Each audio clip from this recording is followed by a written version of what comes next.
போராட்டங்கள் நிறைவு பெற்று அமைதி சூழல் நிலவுகின்ற போதிலும் சிலரின் வாழ்க்கை போராட்டம் இன்னமும் ஓயவில்லை. நாகமலை ரவீந்திரன் புனர்வாழ்வளிக்கப்பட்ட ஒரு முன்னாள் போராளி.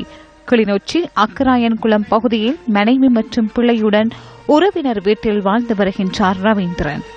நாளாந்தம் கூலி வேலைக்கு செல்லும் தன்னால் வீடு நிர்மாணிப்பதென்பது இலகுவான விடயமல்ல என்பதை எண்ணி வேதனையுறுகின்றார் ரவீந்திரன்.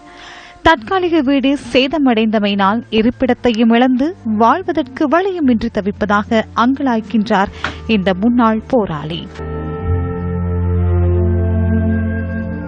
இந்த சின்ன பிள்ளைகளை வச்சு வந்து இந்த வீட்டிலே இருக்கிறாங்க. நான் வீடு வரும்ட்டு சொல்றான், வீடு வரும்ட்டு வீடு வருது இல்லை, தாராங்களும் இல்லை. பகல்ல மட்டும்தான் இங்கே இருக்கிறது, இரவையில் அங்கே அம்மாக்கள வீட்டை தான் போய் பார்க்கிறது. நான் கரண்ட் போகும் கொடுத்தும் கரண்ட் வர இல்லை.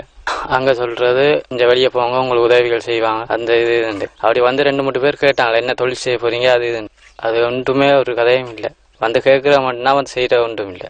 அரசாங்கத்தால ஒரு உதவியும் தரையில்லை, சமத்தி வழங்கப்படையில்லை எங்களுக்கு. நாங்கள் கூலி வேலைக்கு போய் தான் இங்கேருந்து 15 கிலோமீட்டர் போகணும். போய் தான் வந்து 11 மணிக்கு வருவோம்.